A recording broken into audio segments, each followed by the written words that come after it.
This is a regular meeting of the Board of Trustees of Socorro Independent School District. It's going to be held today, Tuesday, January 17th, 2023. The time is 6:01. If you please join me for the Pledge of Allegiance, but before that, I officially call this meeting to order. We do have quorum. Good evening. One of our outstanding seniors from Socorro Early College will lead us in the Pledge of Allegiance tonight. Natalia Wong has dreamed of becoming a doctor since middle school. The future surgical oncologist joined Socorro Early College and the Health Professions Academy her freshman year to jumpstart her goals. Today, she's on the right track to graduate in the top 6% of her high school class in June. But even more impressive, Natalia graduated from El Paso Community College for free. While still in high school, thanks to the SISD Early College program, she has received her associate's degree in December, putting her 2 years ahead of her most of her first-year classmates when she starts UT Austin this fall. By seizing this wonderful opportunity in SISD, Natalia is taking charge of her future, saving her parents tons of money and making them very proud. Please join me in standing for the Pledge of Allegiance. Thank you. Natalia.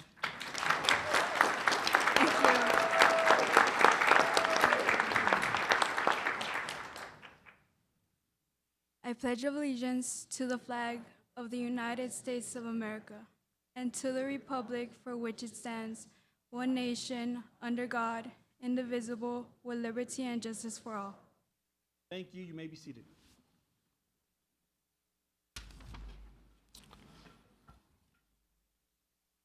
At this time, we have the superintendent's comments. Dr. Nick Harmon. Thank you. Good evening, President Mena, members of the board, and to our Socorro ISD community. I also want to wish everyone a happy new year. 2023 will be a great one. Short comments this evening. I want to take this opportunity to say thank you to our Board of Trustees in honor of School Board Recognition Month. We certainly appreciate their time and service to Socorro ISD. We have a nice recognition for them this evening and have some items to present as a special thanks. In addition, I would like to give a special acknowledgement to the Pebble Hills High School band directors for going above and beyond to ensure the safe return home for their jazz band students during their trip to Chicago for an international music conference. We will also recognize them later this evening in board honors. Upcoming events, we have Options High School 2023 January completion ceremony to be held on January 23rd, 9 a.m. at the Technology Service Center. This concludes my comments. Thank you, Dr. Harmon. At this time, we will move on to board honors. Presenter Daniel Escobar. Good evening, President Mena, members of the board, and Superintendent Dr. Carmen. My name is Daniel Escobar, Chief Communications Officer for the district, and it is my pleasure to introduce our first special presentation. January, if you'll please remain seated for this presentation, is School Board Recognition Month, and tonight we celebrate Socorro ISD's Board of Trustees for their dedication and commitment to the district and our students. Their work is essential to enhancing the quality of education in our community through student achievement, high academic standards, and ensuring that all our students receive an inclusive and equitable education that allows them to thrive and achieve their full potential. Our board trustees provide governance and oversight in the district and establish policies that provide the framework for public schools. They also play a critical role in overseeing the district's overall budget, and they hired our great superintendent, Dr. Carmen. The team of 8 is moving the district forward, advancing our goals, growing community support, and creating new opportunities for the district's now more than 48,000 students to prepare them for a future beyond high school. In 2022, working together with our superintendent, Dr. Carmen, the district and the board celebrated several major accomplishments. Among them, 45 schools were designated Texas Purple Star campuses for their support of military-connected students and families. The district opened 2 first-of-their-kind elementary academies, Escontria STEAM Academy and Paso del Norte Fine Arts Academy, and the district raised more than $170,000 for the SISD Foundation Scholarship Fund, which will be turned into scholarships for graduating seniors this year. It is fitting that the theme of this year's School Board Recognition Month is Forward Together. Under the Board Trustees' leadership, our schools and community succeed when everyone, including parents, teachers, students, and administrators, work together for a brighter future. To thank our school board members for their positive impact on our community, here's a video to recognize their service. Let's watch. As our Board of Trustees, you help us move forward to write the next chapter in the history of Team SISD. From the amazing students who are here today and to the students who will continue to walk through our doors, you are the reason students will continue to seize their opportunities. We value your hard work and service so we may continue to accomplish great things together. We're excited for the amazing opportunity to earn our associates while we're still in high school.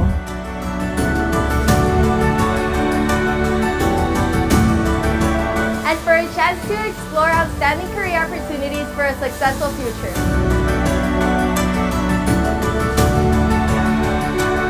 We are grateful for your support in our professional development and growth.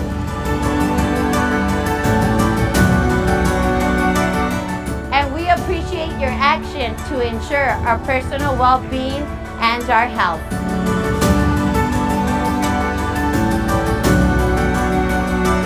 You helped us build character, discipline, inclusion, and teamwork through athletics and scholarship.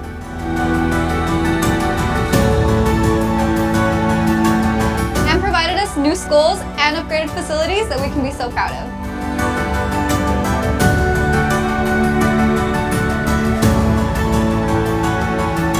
Thanks to you, we have a fun place to learn about science and technology.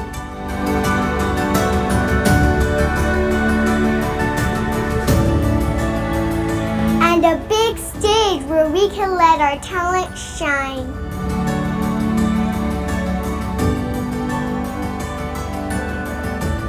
Your endless support bolsters our efforts to keep all SISD campuses safe and secure.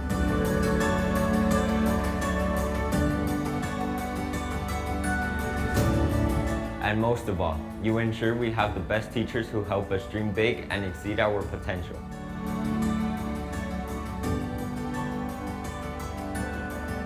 Thank you. Thank you. Thank you. Thank you. Thank you for helping us move forward. Together.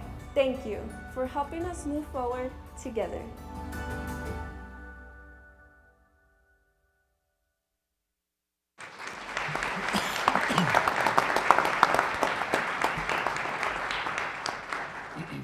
Across Team SISD, principals, students, employees, and community members have shown their support and appreciation for our board. We have seen numerous social media posts, and we have collected student artwork and letters of thanks in honor of our SISD Board of Trustees. In addition, I'd like to invite everyone to keep an eye out on social media where we will be posting videos soon so you can get to know and learn more about our Board of Trustees. Today, we have several tokens of appreciation for our trustees. The campuses have sent gifts adorned with their mascots and logos and baskets filled with school swag and treats to enjoy. We also have unique handmade sculptures created especially for each board trustee. Students from the America's High School's welding program, with help from their instructor, Veronica Garcia, created these special pieces of art representing the exciting opportunities available to students in SISD programs. Every well-oiled machine is held together by nuts and bolts. Without them, the engine would fall apart. That is also true of a great organization such as Socorro ISD, held together by the leadership of our trustees in collaboration with all of Team SISD. When we move forward and together, great things happen for our students and staff. We hope that you enjoy the many gifts and may they inspire you as you continue your service to help students and employees seize their opportunities in Team SISD. With us this evening, the welding students who created the sculptures will present each of you with one of the masterpieces that they created. Board trustees, if you'll please step down when I call your name to receive your gift. We'll begin with our board president, Eduardo Mena, and presenting to him is Adrian Cervantes.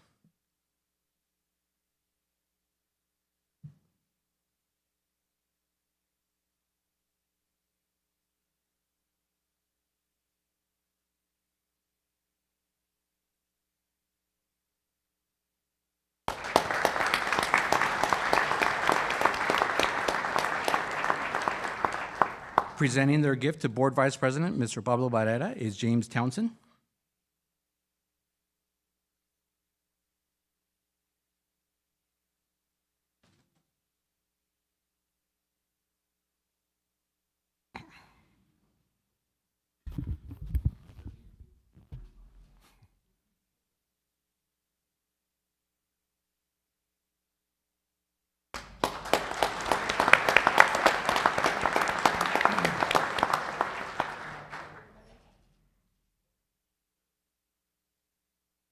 Mr. Townsend will also present to Board Secretary David Morales.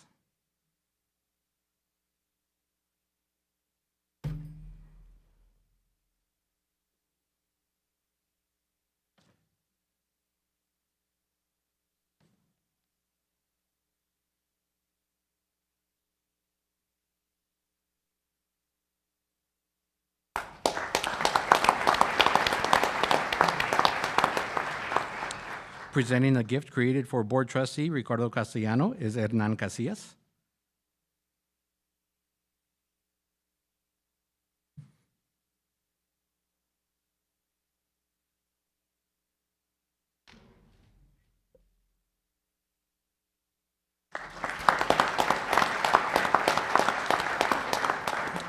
Presenting to Trustee Paul Guerra is Alexa de la O.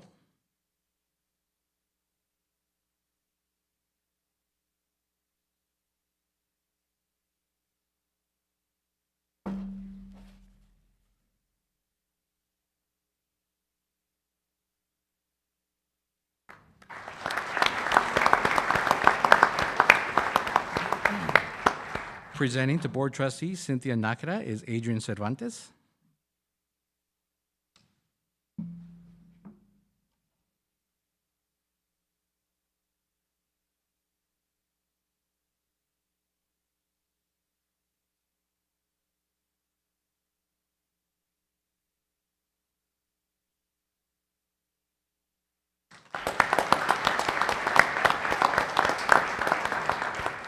Presenting for Trustee Michael Nakara is Alexa de la O. And Mr. Mena, if you'll please receive on behalf of Mr. Nakara.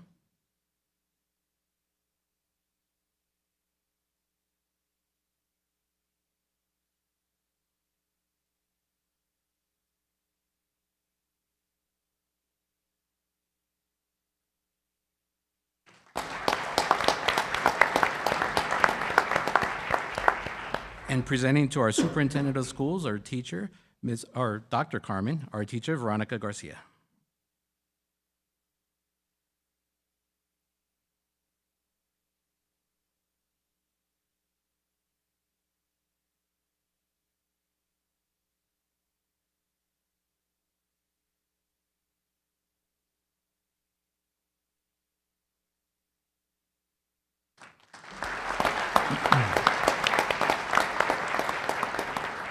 At this time, if we can please have all of our trustees back to the front with your gifts, we'll have the students and Ms. Garcia join them for a group photo.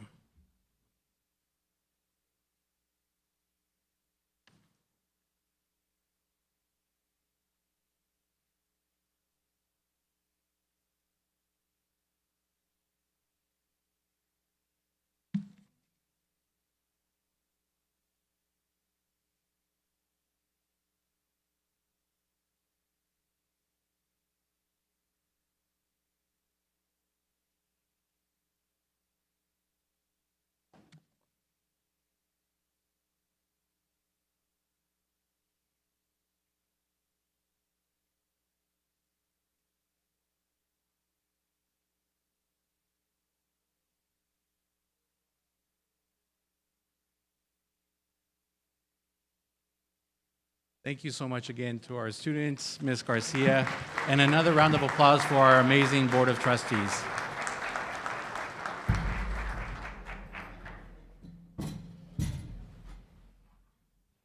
And if you'll remain down, I apologize. We'll continue with our special presentations recognitions.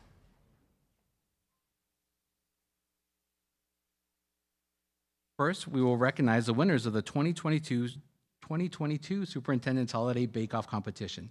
The students competed as a team representing their campus against 5 other elementary campuses from across the district. Their task was to decorate a Rice Krispie treat as festively as possible while sticking to the theme, Seize Your Opportunity. The team made a colorful and tasty creation. Congratulations to the winners from Dr. Sue A. Shook Elementary School.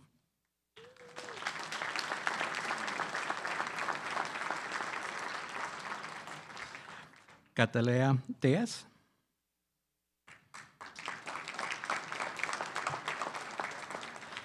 Hazel Quiñones.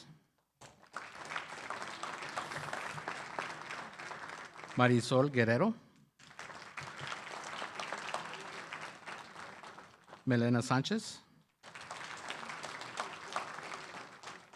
Novali Duran. And their director for the program was Counselor Cristina Duarte. Also, one of the students, Valentino Duarte.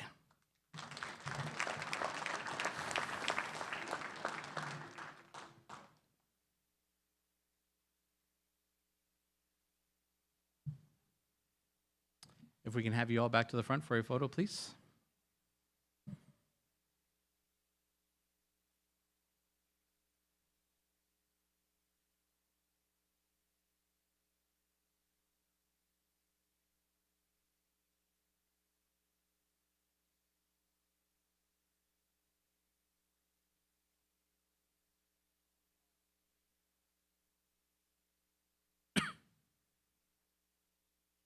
Congratulations once again.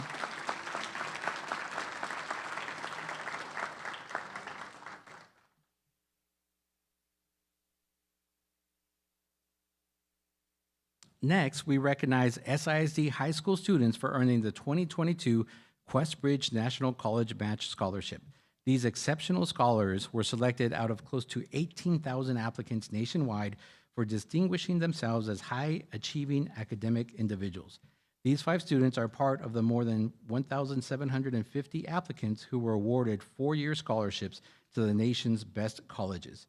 Match scholarship recipients have earned funds to cover the full cost of university attendance, including tuition, room and board, books and supplies, as well as travel expenses. Congratulations to the Questbridge National College Match Scholarship recipients. They are from America's High School, Diego Andres Estrada Adame.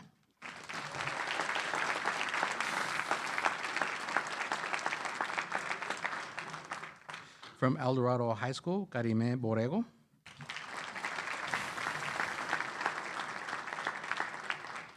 Also from El Dorado High School, Nisia Winham.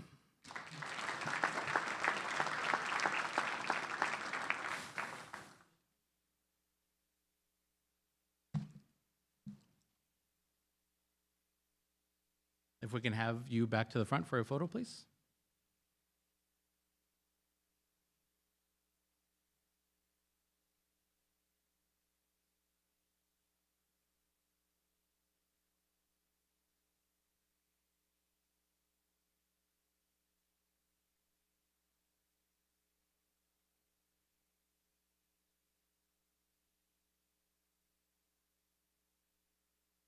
Congratulations once again.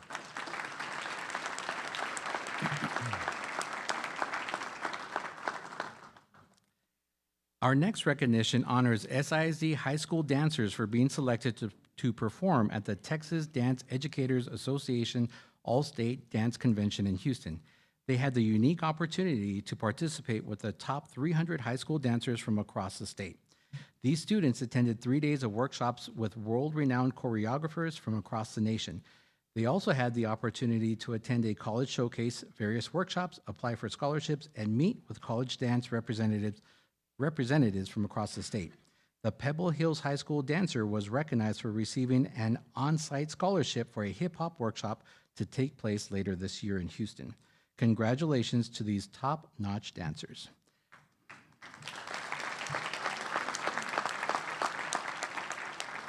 From America's High School, Mia Lopez. Her instructor is Arlene Fanning.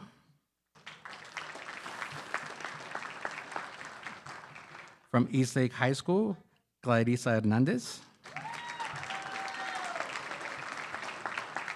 Her teacher is Emily Juarez Rojas.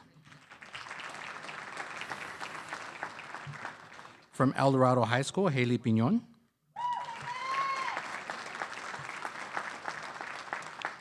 The teacher is Jennifer Romero. From Montwood High School, Elena Vera.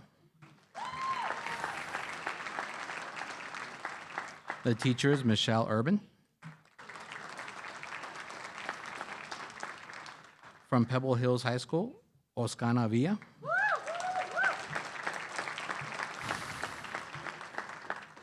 From Socorro High School, Evelyn Martinez. And the instructor is Cristina Morales.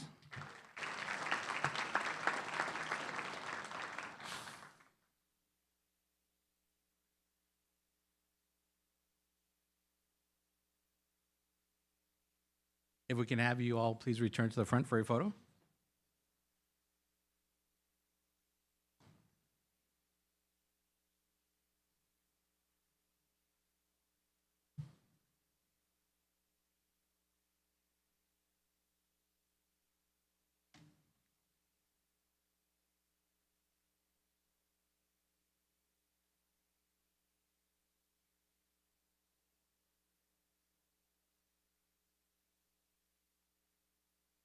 Keep smiling, looking straight ahead.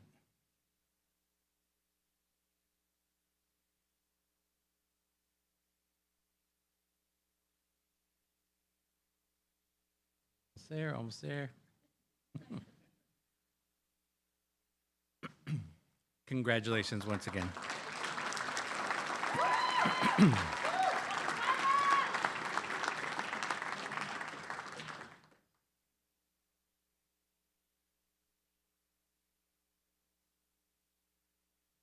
Next, we honor the Pebble Hills High School Jazz Ensemble for performing at the 76th Annual Midwest Clinic International Band, Orchestra, and Music Conference, which was held in December in Chicago. The jazz band was selected out of hundreds of groups who auditioned for the opportunity to perform at the conference. The students played an hour's worth of jazz music at the conference to a full house of music educators and conference attendees. The prestigious conference attracts more than 18,000 attendees from across the U.S. and more than 40 countries. The Pebble Hills Jazz Ensemble was one of only 3 high school jazz groups to perform at the event. In addition, we are recognizing the group for this incredible honor. We'd like to give a special thanks, as Dr. Carmen mentioned earlier, to Pebble Hills High School Band Director Maximo Sierra, the Assistant Band Directors, Fine Arts Director Mondo Martinez, Pebble Hills High School, and district leaders and administration, and the Pebble Hills Band Booster parents for their help in ensuring the safe return of the students from Chicago. The Pebble Hills group was caught in a once-in-a-generation snowstorm and were delayed in coming home, but these key individuals went above and beyond to keep the students safe, accommodated, fed, warm, and also went above and beyond on Christmas Eve, organizing a special meal and getting gifts for the students to open for Christmas.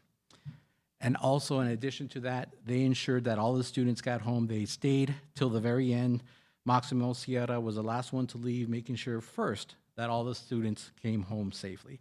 So on behalf of all Team SISD, we thank them for their selfless acts and commitment to our students' safety.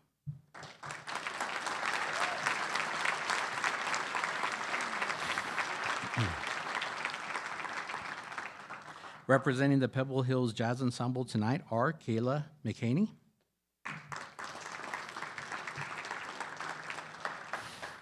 Salvador Delgado,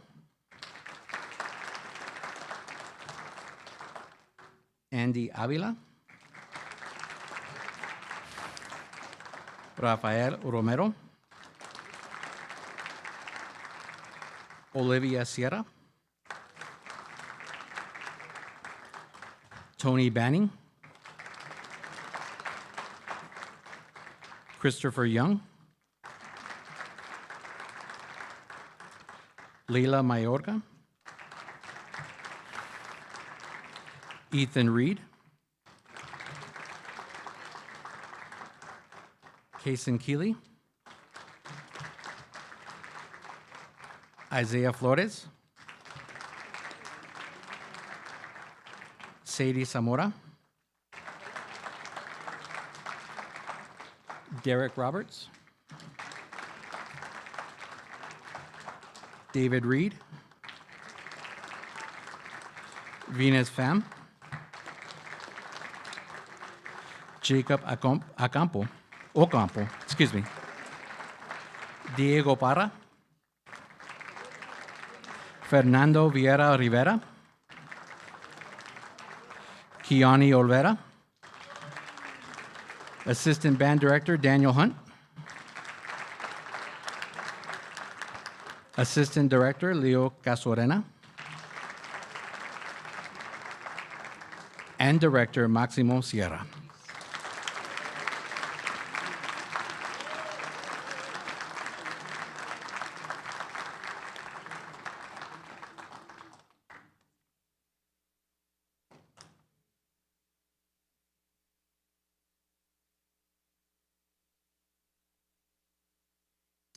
If we can have you all back to the front, please, so we can take a photo.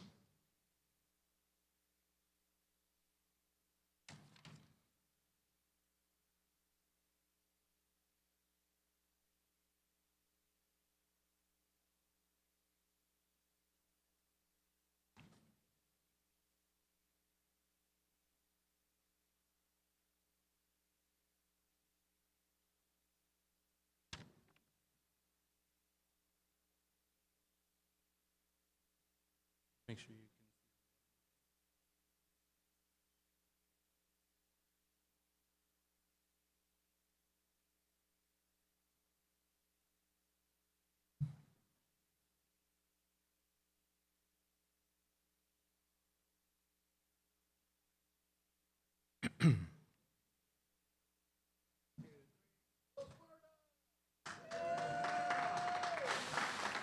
keep your certificates up.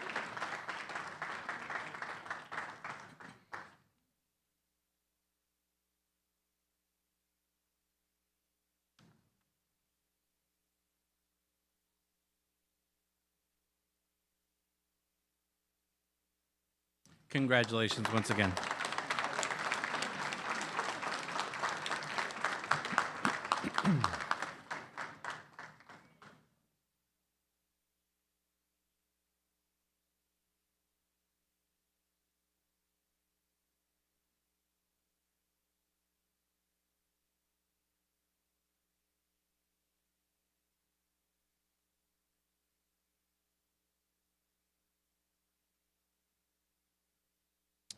Next, we salute SISD's Purchasing Department for receiving the prestigious TASBO Purchasing Award of Merit.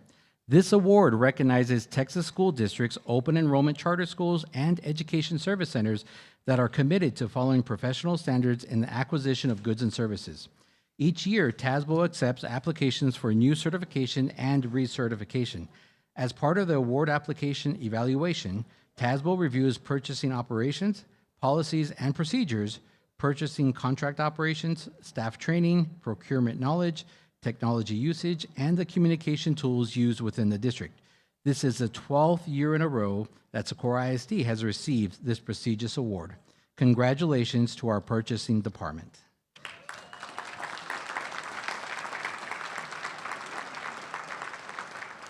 Mabel Lozano.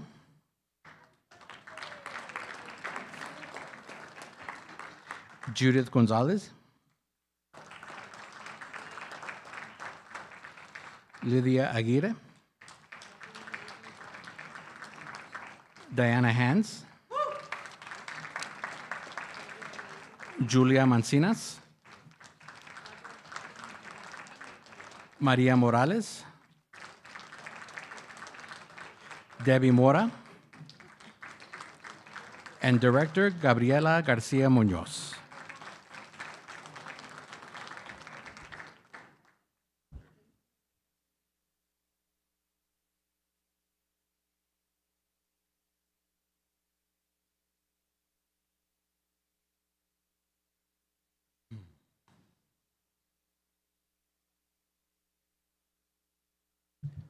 If we can have you all back to the front for a photo, please.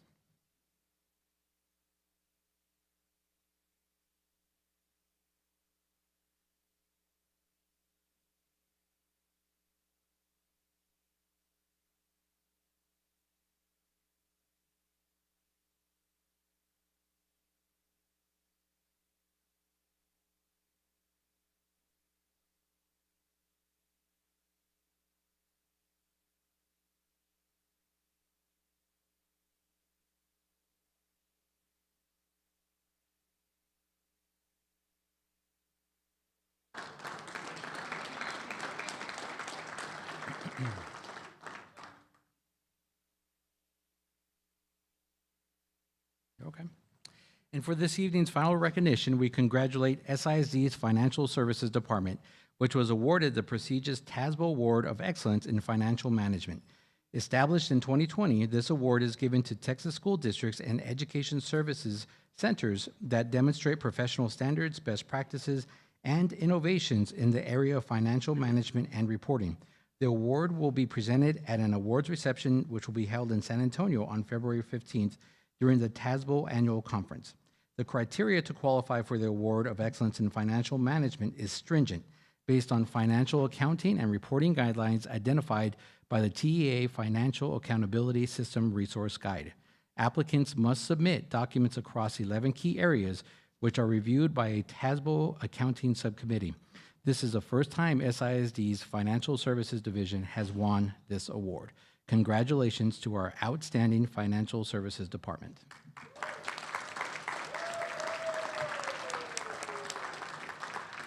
Michael Melendez.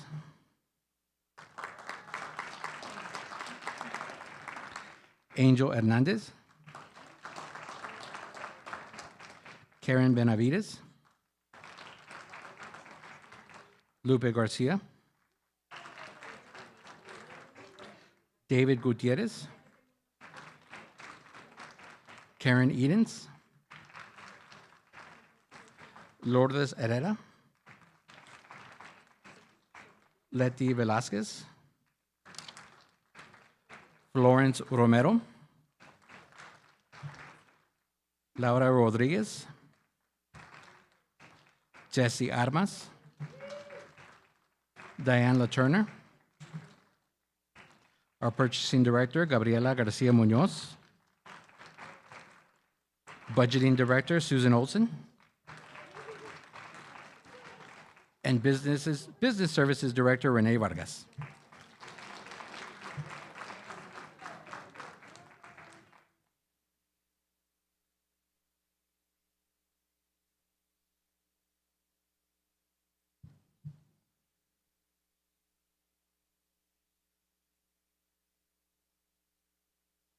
If we can have you all back up to the front for one more photo, please.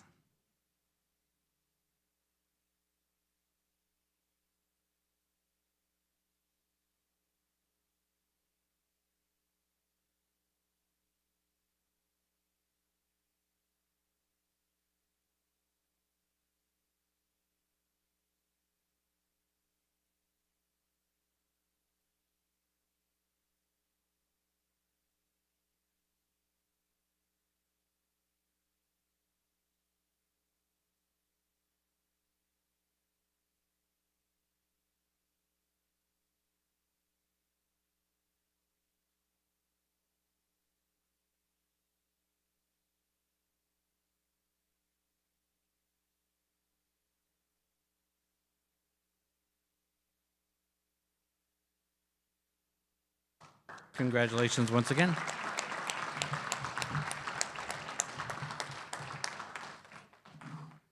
And that concludes our recognitions for this evening. Thank you.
Okay, we will move on to item number 6, Board of Trustees business. A, consider approval of the National School Council Week proclamation, February 6, 10, 2023.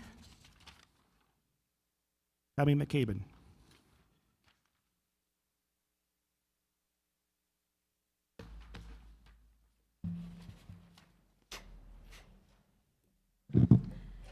Good evening, President Mena, Dr. Carmen, and members of the board. My name is Monica Dominguez. I'm the coordinator of school counseling. Each year, the American School Counselor Association recognizes school counselors from across the country for their countless hours of service to students, families, and communities during National School Counseling Week. This year, National School Counseling Week will be February 6th through the 10th. This evening, I am honored to introduce Lorianne Cadazy, a senior at Pebble Hills High School, who will be reading the proclamation for National School Counseling Week.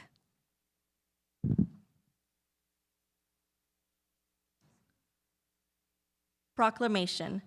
Whereas school counselors are employed in public and private schools to help students reach their full potential, and whereas school counselors are actively committed to helping students explore their abilities, strengths, interests, and talents as these traits relate to career awareness developmental. And whereas school counselors help parents focus on ways to further the educational, personal, and social growth of their children. And whereas school counselors work with teachers and other educators to help students explore their potential and realistic goals for themselves. And whereas school counselors seek to identify and utilize community resources that can enhance and complement comprehensive school counseling programs and help students become productive members of society. And whereas comprehensive developmental school counseling programs are considered an integral part of the educational process that enables all students to achieve success in school. Therefore, we do hereby proclaim February 6th through the 10th, 2023 as National School Counseling Week. Can I get a motion? Motion to approve. Second. I have a motion by Ms. Nájera, a second by Mr. Morales. All those in favor? Aye. All those opposed? Motion carries. Congratulations. Thank you. Thank you.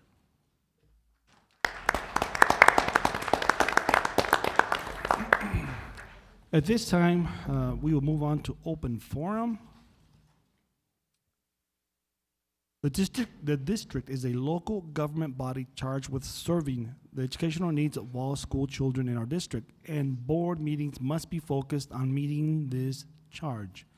The district meetings are public meetings under the Texas Open Meetings Act to conduct business of the district. They are not, however, meetings of the public. Therefore, all persons in attendance are expected to display civility and decorum. Individuals shall refrain from using harmful and offensive content, i.e. libel, slander, defamation, obscenity, fighting words, for the respects of the rights and reputations of others. We greatly appreciate those individuals who have requested to speak to the board during open forum or in regards to a specific agenda item. We are bound by certain time constraints in order to cover all items on the agenda, and therefore must limit presentations to 3 minutes. Please respect the rights of others in your presentation.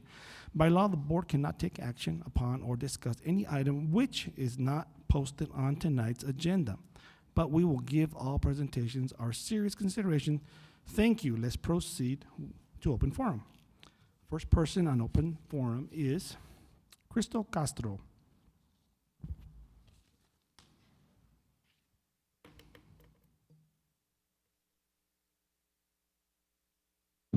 Hi, good evening to the Board of Trustees. My name is Crystal Castro. The reason I'm here today, I just wanted to make you aware about a situation going on with my son. He's a special needs. He has Down syndrome with autism. On Monday, October 24th of 2022, I received a phone call from my son's teacher that while another student was acting up, my son was moved from his regular schedule and taken to the library, and he was found across the street of a major intersection, which is Edgemere and Ridgebeam. This was close to the Wells Fargo Bank. At that time, I was not told any details. They did not tell me how they found him, who found him. Nothing was disclosed to me. I did have a similar situation happen the same year, May 6th of 2022, and he was found on the corner, apparently trying to cross the same intersection. As I met up with Ms. Matsuda and Ms. Betancourt, they assured me that had eyes on him the whole time. The person that was chasing after him could not catch up to him, and he or she apparently was very slow. I have recently come to find out that this story was a lie. The person who saw my son notified one of the assistant principals, Ms. Salas, who didn't seem to have any priority to the issue. The staff went ahead and found my son. I want to know why I was lied to. I want to know why they couldn't just speak to me with the truth. I have requested another meeting with them, and I have not heard of another time. I'm asking the board to please look into this. There is a student acting up in their class that is actually hurting teachers, and that's none of my business, but when it comes to my son, that is my business. He could have been hurt, he could have been run over, he could have been killed by a car. And that is why I'm here, because it's very important to me that my son is safe, and I need a resolution. I would like to ask for maybe the staff to be interviewed individually so that they could speak up, so that they could say what really happened that day. I know that they are afraid of retaliation at this point. So, and I would also like some corrective action for the lies that were told to me. I know that it's the priority of the school to keep my son safe, and that is why I'm here. I also want to publicly thank whoever saved my son that day, because without them, my son wouldn't be here. And this is most important to me. I want to have peace of mind that my child is safe at school, that he's gonna be taken care of when I'm not around. I couldn't sleep for a week. He didn't go to school for possibly around 2 weeks because I did not feel comfortable sending him in. I have no idea what is going on in there. So I would like somebody to contact me for a follow-up and to see what we could do about this matter. And I do hope it's a priority for you as it is for me. And I just want to thank you for your time. Thank you, Crystal. Thank you.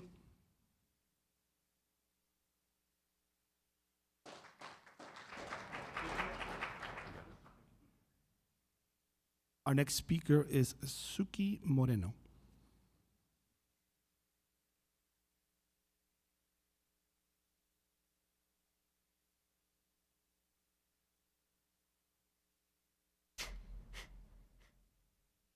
Good evening, President Mena, members of the board, and Superintendent Dr. Carmen. I am Suki Moreno, pre-kindergarten teacher, bilingual teacher at Paso del Norte Fine Arts Academy and Vice President of West Texas Alliance. When West Texas Alliance was formed, our goal was to restore respect to our profession, to remain loyal to our convictions and core values, and to always do what is the best interest of our members. Our passionate advocacy involves collaborating professionally with campus administration, district administration, and you, our school board members. While there is still much to do on behalf of our members, from reducing our teachers' workload to commensurate compensation with experience, we are grateful for the positive and productive outcomes we've been able to accomplish together. Our members thank you for our raises, bonuses, and employment benefits. We thank you for our commitment and dedication to the students of our district and always advocating for the communities you represent. Through our collaboration and advocacy, we create positive work environments for employees and best learning opportunities for students. On this School Board Recognition Month, we acknowledge your contributions, and West Texas Alliance is confident that we will continue to move forward together. Please accept this small token of appreciation from our members. Thank you.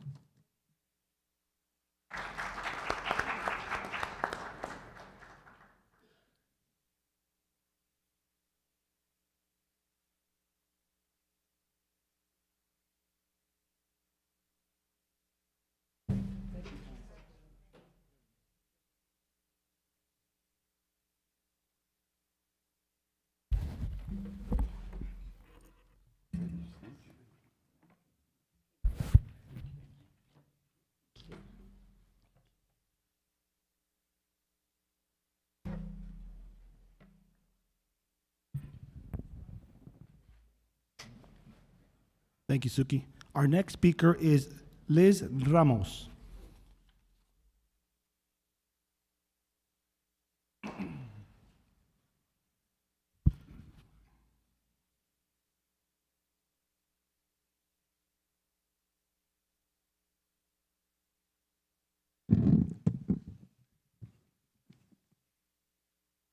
So good evening, President Mena, Dr. Carmen, and members of the board.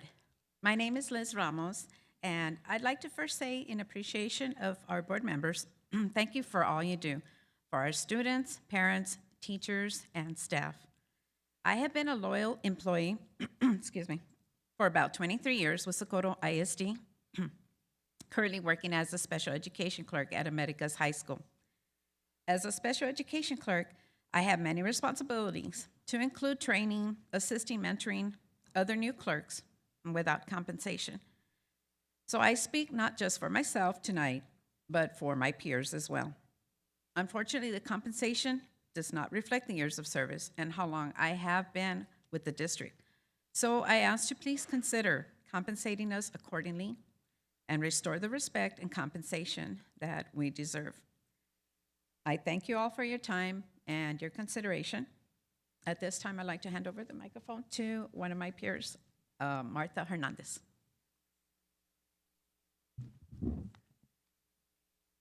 Good evening, President Mena, members of the board, Dr. Carmen. First, I would like to... Martha, excuse me, let me interrupt you real quick. You're up to speak next. Yes. Liz, were you done speaking? Yes. I am. Yes, sir. Okay, Yes. Yvette, can you, thank you, Liz. Can you restart? 3 minutes, please, yes. Thank you, I'm sorry, I just wanted to give you the proper time. Thank you, appreciate that. Go ahead. Mr. Mena. Okay, so good evening, President Mena and members of the board, Dr. Carmen. First, I would like to wish all of you happy Board Appreciation Month. Thank you for all that you do for us. My name is Marta Hernandez, and I have been a loyal employee. I am talking on my behalf with the district. I've been working for 29 years plus and have served several campuses.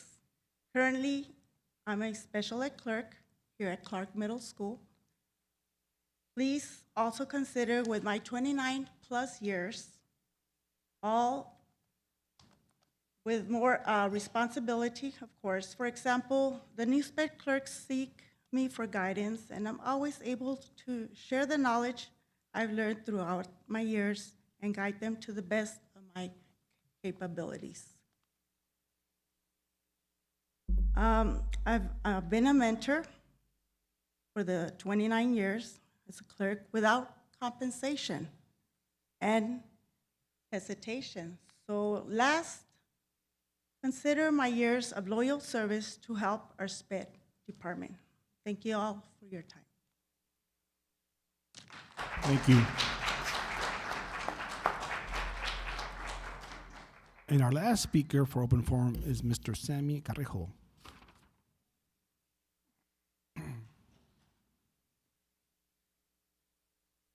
Good evening, board.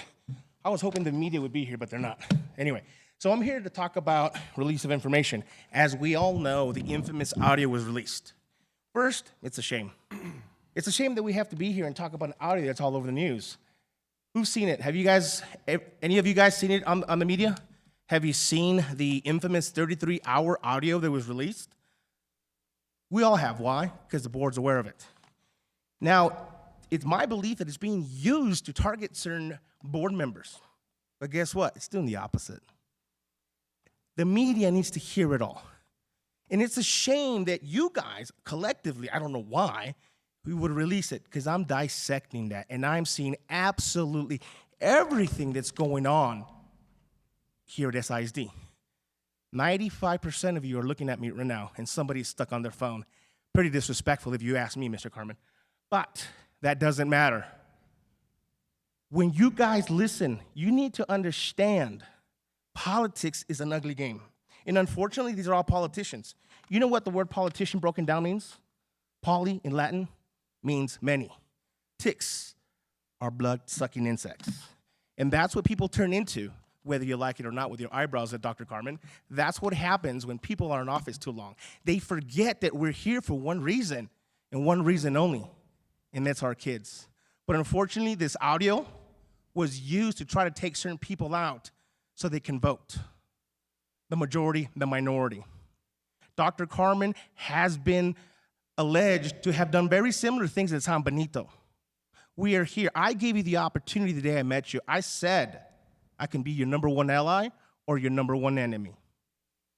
You went on, it's alleged, that you went on Facebook and had a fake profile until you were identified. Go ahead, laugh.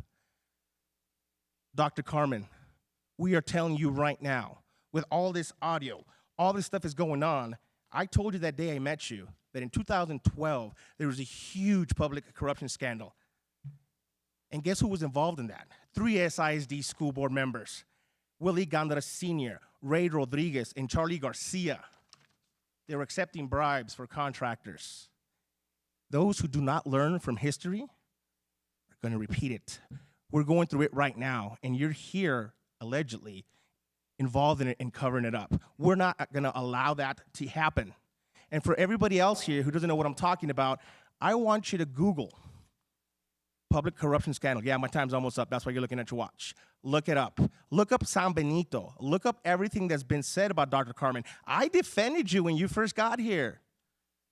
And I have to admit that I was wrong. I have to admit that I gave you the opportunity and you just slapped me in the face. But guess what? I got big cheeks. Didn't hurt.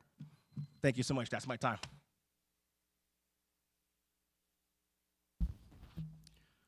Okay, well, now we will move on to item number 8, district reports.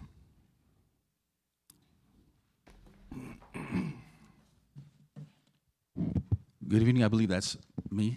But Dr. Carmen, President Mena, and members of the board, my name is David Carrasco. I'm the Director of Maintenance Operations for Team SISD.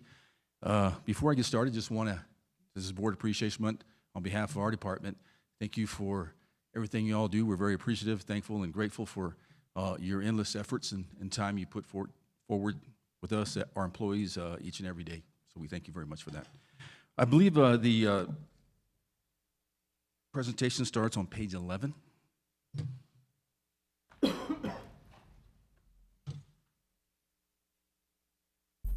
And our first photograph we have up here is Socorro High School. Socorro High School Phase 1 and Phase 2 is complete.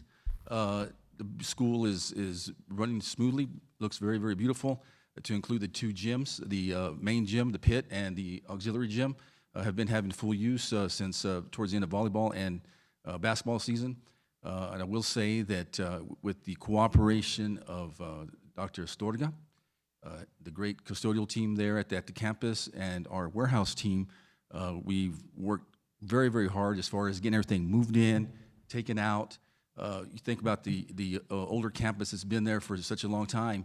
There was very many different kind of materials that needed to be moved and processed and put in the correct areas. So I do give kudos to those staff members who worked very, very diligently to have that campus set up. Currently, if you do drive by past on Alameda, the contractor is now demolishing or breaking down the remaining part of the original Socorro High School. That process will be taking place in that area. You'll have practice fields, soccer fields in that area as well. And then the last part, or Phase 3, will be the remodeling of the sports medicine building for Socorro High School. So I'm sure you've been there, but the students look quite pleased and happy with that great campus. Any questions on Socorro High School? Okay. Our next project is the SAC 2. The SAC 2, again, also is progressing quite well. I went by there, matter of fact, this morning, and if you see, you have some work that you can see the actual bowl or the actual field is getting with a lot of earth removal taking place. Now you have a lot of your steel work, steel framing is going up, and the cement wall structures are starting to take place. So once you drive by and you're there, it'll start to take a little more shape of what you're actually going to be seeing once the field is complete or once the facility is complete. We have one photograph here for you. I think, you see that on your screen? But looking right at that, down here towards the south part, or we're looking at really from the north part of the freeway, but the home side will be on your right, the visiting side on your left, so you can see all that earthwork there, all that earth movement that's taking place where the field's going to be, and you can kind of see the slanted part where the bleachers will be taking place, so the field will be kind of sitting inside. On the picture, on the photograph, the like a 12 o'clock hour part you see, that's going to be the Fine Arts Building. So that's taking shape as well. And then, of course, where we're looking here, I guess would be the lower part of the photograph. That would be where the video board will be put in place once all the finalization takes place. But it's process taking place, still quite far as completion, but moving and progressing quite well. I will give Baines has been working with us, communicating with us, and once they have the progressive meetings, keeping us updated. But they're doing a great work on that facility, and it's something we'll be very proud of in the future. Any questions on the SAC 2 facility? One other tidbit of information: if you do drive by the parking spaces, the parking lot areas that are around the original SAC have really taken shape and taken form. So it's more conducive as far as movement around. And I think once everything else takes place, it'll fit in and tie in nicely. Okay. The third item we have here, third project we have, is the East Lake Combo School, and great photograph there. I will say this Saturday, January 21st, in the early night, I believe it's 9 a.m. You should have an invite here coming, but they're going to have a campus tour. Again, Baines Construction have done an excellent job as far as that facility, and invite you to be there this Saturday and take the tour. Have them take you through each individual process and the different areas of the campus. But the layout is really very nicely. If you look at the photograph there, you can see how the sod and the fields are taking shape as well. But look forward to seeing you all there on Saturday morning. Any questions on that? The last part I will say is, of course, that'll be ready for start of classes in July of 2023. So much nicer as far as on our side, as far as maintenance and operations side, getting everything moved in. We'll have everything in place, all the furniture, all taken in and set in place. So it'll be much more as far as having our students received at that time. All right. Any questions? Thank you so much. Thank you very much. Good seeing you all.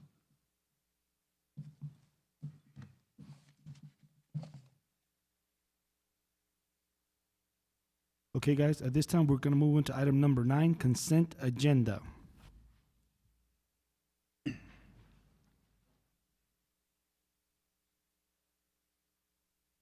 Motion to approve consent agenda? Second. I got a motion by Mr. Paul Guerra, a second by Mr. David Morales. All those in favor? Aye. All those opposed? Motion carries. Beautiful. Moving on to new business, item 10. Consider approval of the final contract sum of Montwood High School improvements. Vicky Perez, presenter.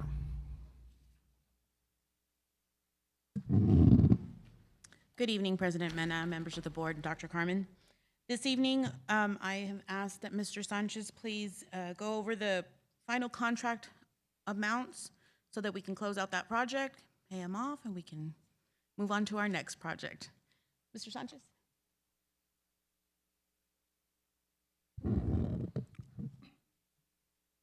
Good evening, President Mena, Dr. Carmen, members of the board.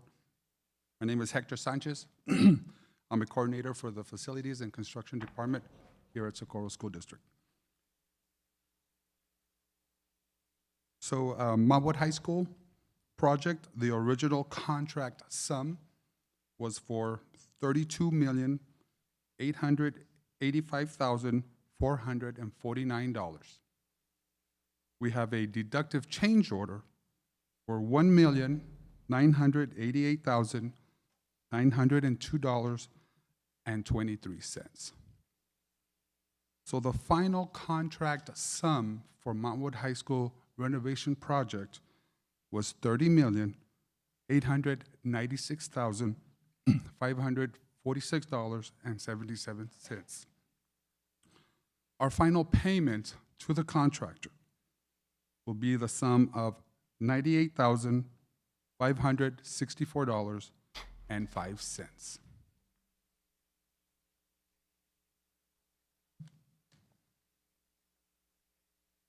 Second. I have a motion by Ms. Nájera, a second by Mr. Morales. All those in favor? Aye. All those opposed? Motion carries. Thank you, Ms. Perez.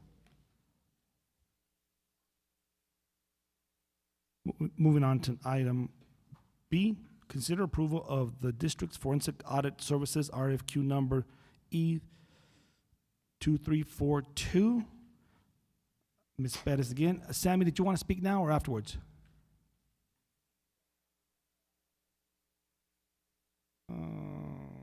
Item 10. Item 10B. Okay, Vicky, go ahead. Yes, sir. In July of 2021, the board originally approved to go out for an RFQ for external auditors.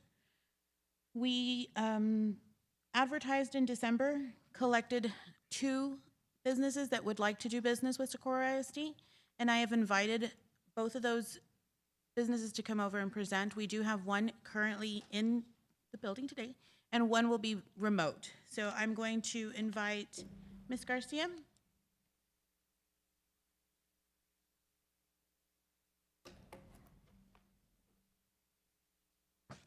Board President, board members, Dr. Carmen, my name is Gabriela Garcia, Purchasing Director. I'd like to introduce the Bonadillo Group.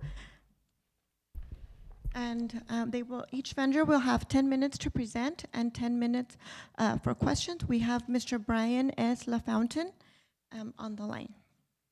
Thank you.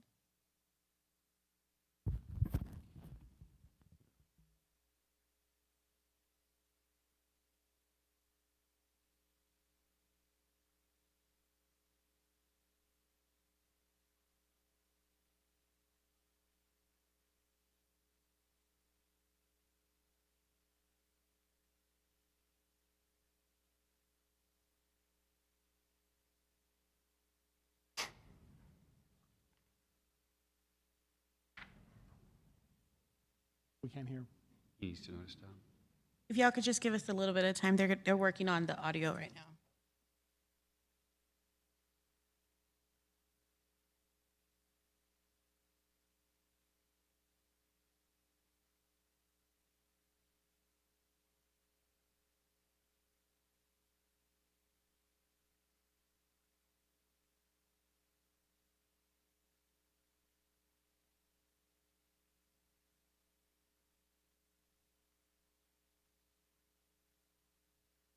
So we're going to ask the other group to come and present while they work on the audio part of this.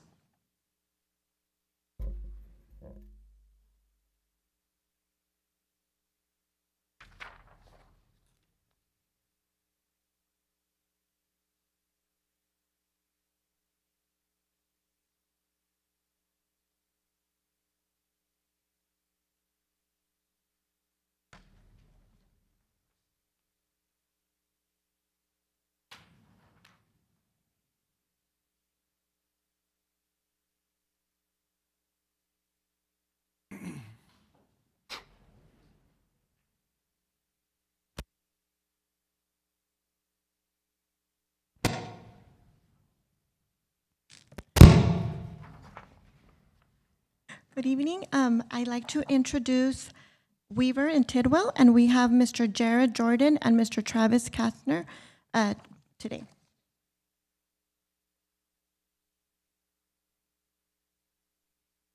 Good evening. Thank you so much for having us. We're honored to be here today. We prepared a short presentation that we'd like to walk through with you, and then we would be happy to answer any questions that you have.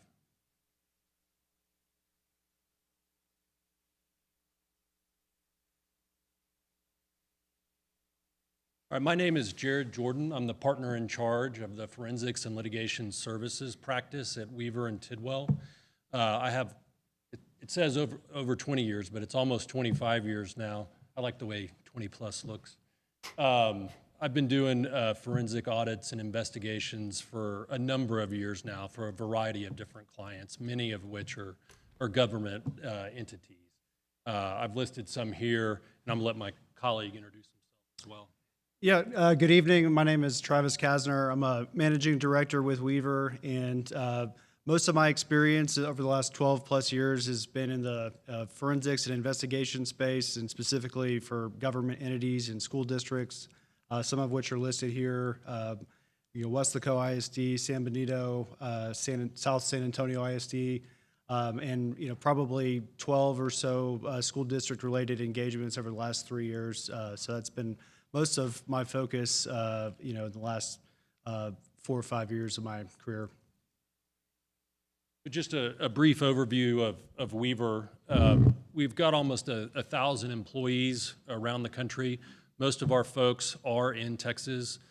We have around 10 offices in Texas. Our largest ones are in Dallas, Houston, Midland, and Austin. As you can imagine, we focus on a variety of different industries and different services. One of our primary industries is government and school districts, which we'll talk about here in just a second. So we work with over 50 school districts around the state, including the 5 largest in the state, providing financial statement audit services, as well as forensic audit services, such as what you're seeking here. The school districts in bold here are ones that we have provided some type of forensic audit service for in the past. So on this slide, we're really diving into our experience in this specific space for forensic audit services for Texas school districts. So as I mentioned earlier, we've performed forensic audits for roughly a dozen school districts in Texas in the last 3 years.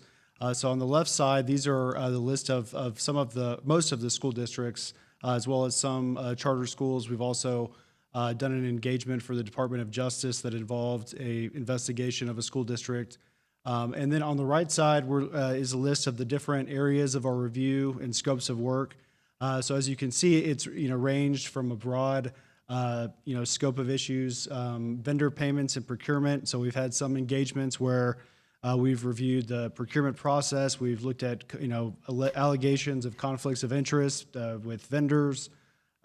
We've looked at the entire process of supporting documentation, invoices, requisition forms, purchase orders, contracts, and everything that goes with that. Credit card and P-card expenditures. We've looked at construction projects and facilities, and in the context of bond programs, federal funds, payroll and salary related issues, travel expense reimbursements. Student and campus activity funds, and cash handling procedures, and board governance, hiring practices. So really, all of the different topics in financial areas of a school district, we've have experience reviewing those areas. And this slide just has some examples of some of the forensic audits where there is actually findings that do result in further action, whether it's by TEA or law enforcement. There was an example in DeSoto ISD from 2021 where we did identify a fictitious vendor scheme that resulted in prosecution, and a few others. So just kind of quickly, just wanted to touch on those. I want to talk for just a minute about our approach to these engagements. As Mr. Kasner mentioned, we've been doing this quite a bit over the last 3 years, and we've really refined it and have a very well credentialed and experienced team that we would bring to bear in this engagement as well. I would be the overall engagement partner and lead on the case. Mr. Kasner would do much of the day-to-day work and lead the team on a daily basis. I also wanted to highlight some of our subject matter experts that we have here. Mr. Adam Jones, he's the former Deputy Commissioner and Chief Operating Officer of the TEA and has been in Texas school districts and working with them for years and years. Also, Mr. Dan Graves, he's a partner at Weaver as well, focuses on internal controls and has a significant amount of experience with not only ISDs, also colleges with construction projects, and then just overall IT controls. And as I mentioned earlier, we do financial statements audits as well, and so we understand the intricacies and the detail around ISD finances. And as far as our approach, one of the challenges that boards face with a forensic audit is to establish the scope. A lot of the review and the nature of our review requires digging deep. And so if we dig deep in, a large number of areas, that can be time consuming and costly. And so really what we've found to be the most effective way is a phased approach, where really phase one is to work with leadership to establish the scope and identify the areas for further review that are a priority for you. And then phase two would be where we would prepare a detailed work plan based on phase one and perform and execute that work plan. And then phase three is present a report and in a written report, as well as presentation of findings and recommendations back to the board. So this slide really just outlines the phased approach.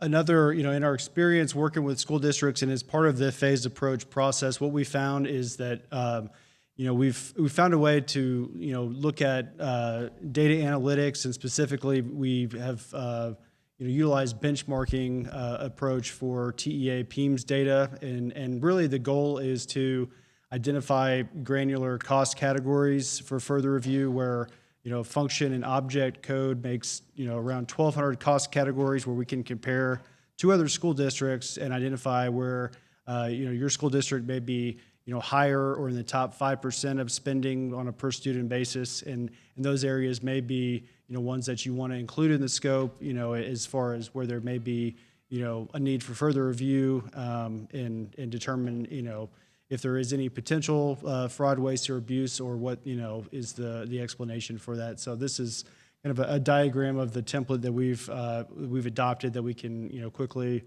prepare as part of the scoping process.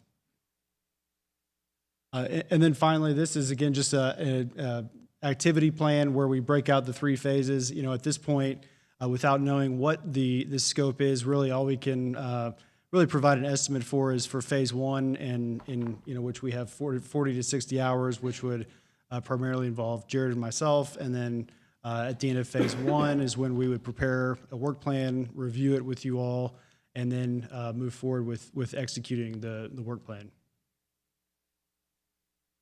And that's the end of our presentation, and we're happy to answer any questions.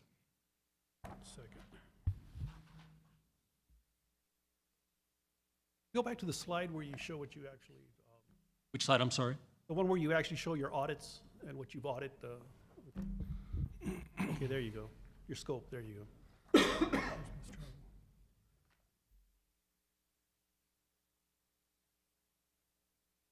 A typical audit, how long does it last once started? Well, it's a good question, and we get that question quite a bit. It's a function of the scope of work that is established that comes out of phase one, primarily, because that is what gives us the universe of issues that we're going to look at.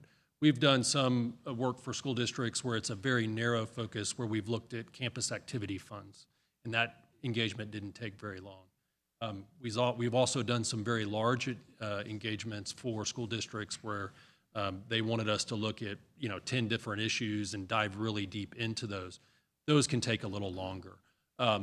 We have the ability to ramp up and ramp down our team size, and so it's not necessarily that doesn't dictate it. The main thing is what the scope of work that we're going to execute against and how that's determined, and that's what Mr. Kasner was referring to earlier. We work with the board and with leadership to establish that scope and the timeline associated with executing that scope of work.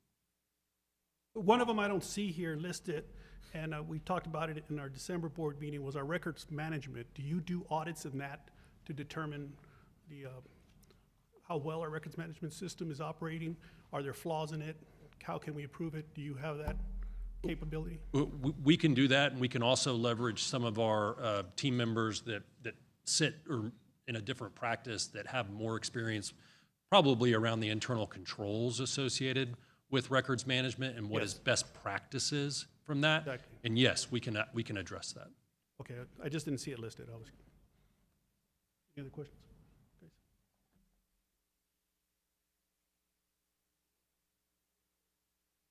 For the IRS? Yes, yeah, I saw it was on there, so I'm like, Yeah, for the DOJ, I'll start with that.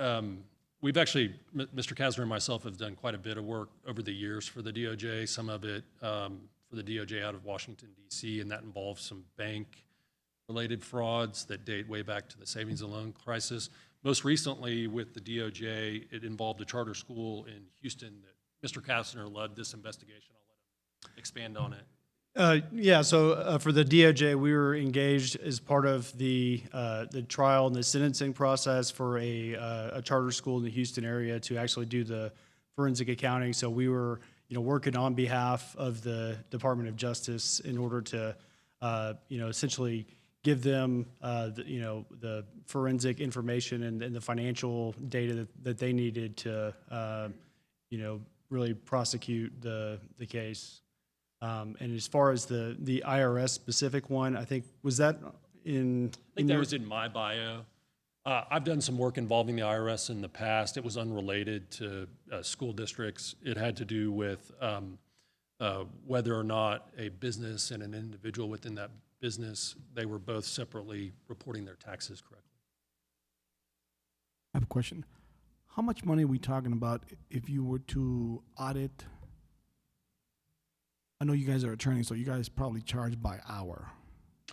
Well, we're actually not attorneys. We do work with a lot of attorneys, outside attorneys. We do have hourly rates, but one of the things that we do during phase one is work with you as part of that scope and say, all right, if we're going to investigate or audit, this area for that work, based on what we know about your school district, because we will know a lot more after that initial phase one, we can put typically a pretty tight range around what that work step will cost. So don't hold me to this, but if we wanted to go take a sample of 20 construction contracts that have been let in the last 5 years, we could give you a tight range estimate around how much that would cost once we understand your record-keeping system and whether or not that information is in paper boxes or maybe it's in a electronic repository that's easily accessible and very well organized. All of those things can impact the cost, but when you do approve the scope of work in phase one, that will be transparent to you and you will understand like this work step will cost X. Work step B will cost Y. But it's very difficult to sit here and tell you exactly what it will. Question. What are the more common areas of audit? Where would you, as far as school districts? In your past, obviously you have. Well, so I think there's a couple of things, and I'm going to let Mr. Kasner chime in here as well, as we take a proactive and a reactive approach just about in any investigation, whether it's for an ISD, another government entity, or a private company. The reactive is taking information from you and the leadership team where you may have, like for example, the records retention. That's something that you want to look at. You think that might be an issue. We've gathered that information in a number of different ways, conducting interviews with board members or doing some type of poll or survey. Then there's also the proactive, which is what Mr. Kasner was talking about, the matrix up there. We call it a heat map that takes the PEMS data and compares you to like schools across the state. And that helps us zero in on where there are certain issues in your school district that we should dig into deeper. And let's say we run that analysis and we find 20 different areas where maybe you're in the top 5%. We can work with you because there may be some things you're like, oh, I know why that's high. That's a known thing. We've been doing it and we know about it. We'll just take that off the list. And so through that conversation, you can get down to where maybe there's 8 or 10 things there. Now, that's the way we would approach it in this situation, but I know there's some areas that we almost always look at. I'll let Mr. Kasner discuss. Yeah, and I would say that from our experience, the most common are, if we're talking about from an object code basis, the 4,000s through the 6,000s, which are, the vendor payments for professional services, construction and facilities, vehicles, transportation, maintenance, supplies, not the payroll and salary related, although we, do look at those. But as far as the most common ones, that's typically what we see. The bond spending, that's, large dollars. And so that's usually an area that is, where we are asked to look. And then, credit card expenditures, expense reimbursements. In credit card expenditures, some, they're easy to, it's more ripe or susceptible for fraud, waste, and abuse. When you have, a lot of times the general ledger only reflects the monthly payment to the credit card company, and so you don't have as much visibility into the individual transactions, and depending on what the magnitude of those are, that's an area that we do look at with, some frequency in these types of engagements. Thank you. Thank you so much. Thank you. We appreciate the opportunity to present to the board. Thank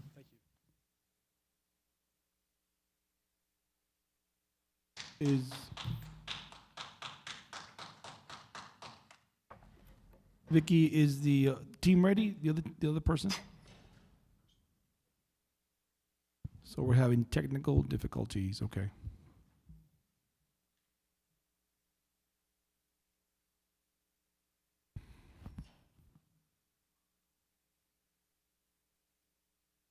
So we are having a little bit of technical difficulties there, having to restart a computer. It is on our end, and we would like to give the other company an opportunity to present. So it would be completely up to the board. We can either move it to the end of this section or after executive, or however you would like to decide. It's up to you. Whenever he's available, let us know. Yes, and sir. we'll go back to that to him. That sounds 'Cause good. It might take a while. Hopefully, he's back on before we adjourned. Yes, sir. Okay, I will but let let you me know. know, please. Yes. I got a question. Do you think it'll take maybe 5 minutes? Or that's not, you can't even tell. I can't tell. I keep trying to ask them, but they're doing several different options. What were your thoughts, sir? No, it was just gonna take 5 minutes, and I was gonna propose just a recess, and then we can come back. But Entirely up to you. Now, Sammy was gonna speak on this item. I don't know if he wants to wait till the. Did he leave, Mr. Caraco? See if it's outside. Ask him if he wants to speak now. Maybe by the time he's done, it's ready to go. Sammy, do you want to speak now because we're having technical difficulties for the other party? Okay, go ahead. All right, guys, if I had hair on my arm, it'd be standing up right now. Woo! All those words right there. Looking into, let's see, payroll, procurement process, board governance. Wow. Speaking of payroll, 13 drivers have been said they're going to get their raises. Good job. Yet there's 27 who are not. Why? Of course, you're not going to answer that question, but that audit will be able to find out. Okay, I think it's a slap in the face that 13 who belong to one union get it, but yet the other 27 don't. Shame on you guys. Now, I cannot blame HR department. I cannot blame procurement or any of this stuff. Why? They only do what they're told. And they're told by their leaders. Shame on you guys. Now, on the audit, all right, let's take a look at here. There was a ton of stuff that we've been begging for. Now, when we took a look at what ISDs have done, San Benito. So I can almost guarantee 100% that Dr. Carmen's not going to want to do that. Why? They're the same company that did the audit for San Benito ISD, and they found a lot of things. I spoke with them outside. When you have the people who are potentially hiding some stuff, do you think they're going to vote for that company? I doubt it. I asked them, do you take public input? They said yes. You know me, I'm nosy. I go straight to the source. I ask questions. You guys have been fighting the external audit. we're going to do it because that audio that you shamefully released, all that audit is going to answer all those questions, all the way from the oppression, all the way to people not getting paid correctly, all the way to hiring processes, people getting FMLA long-term. That's a lot of stuff. I love it. I'm excited. I'm really excited because we're finally going to get some answers. They said the word transparency. I love that. It is what it is. Whatever the situation is, we need to know the truth. And these people, I believe, are the ones who are going to do that for us. But I'm calling it right now. 4 of you are not going to want to go with this company. Why? Because they might find the truth. When I heard how much is the money, if you go to the cheapest vendor just because of the money, that's going to draw a red flag. And as you guys know me, I'm persistent. I'm not going to stop. I've heard board members say, yeah, he's here right now, but he won't come back. Guess what? Consistency is a key to success. I'm consistently here. I'm consistently calling you guys out. I'm consistently holding your feet to the fire, and we're going to do that. So I applaud the fact that you finally did the RFQ, but we're not done. That's just a carrot over my head. Today, you gave procurement and financial all these awards. It's all a show. Thank you, guys. Let's listen to the next company.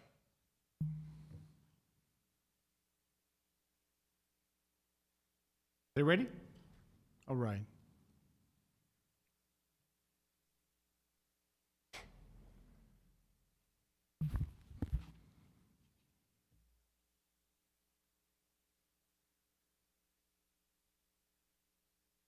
We still need more time, Mrs. Pettis?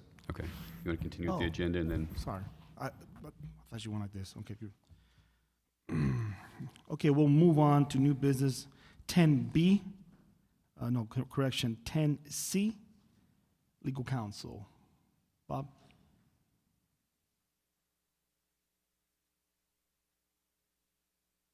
Yes, good evening, board. 10C contains the documents to call your election for May 2023, May 6th. In there, you will have 3 documents: the election order, which actually calls the election, joint election agreement with the El Paso Community College. By statute, you must have a joint election. And the third document in there is a contract for election services with the El Paso County. And on the election order, I think the most significant point on there is that we have 1 single-member district, District 1, up for election, and 2 at-large districts up for election. And the last comment, and now we also have an estimate of costs, which will probably change as we have more participants in our joint election. And as you know, as the more joint participants we have, the cost will be shared more. So we may come back later once we have that solidified. So I ask for your approval on this, the election order, the joint election agreement, and the contract for election services. Second. So I have a motion by Mr. Paul Guerra, a second by Ms. Cindy Nakira. All those in favor? Aye. All those opposed? Motion carries. Okay, moving on to the next item.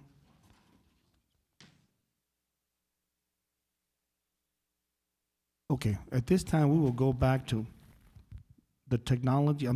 They've told me that technology is working now, so we will go back to item 10B and finish that item. Anytime, yeah, go ahead.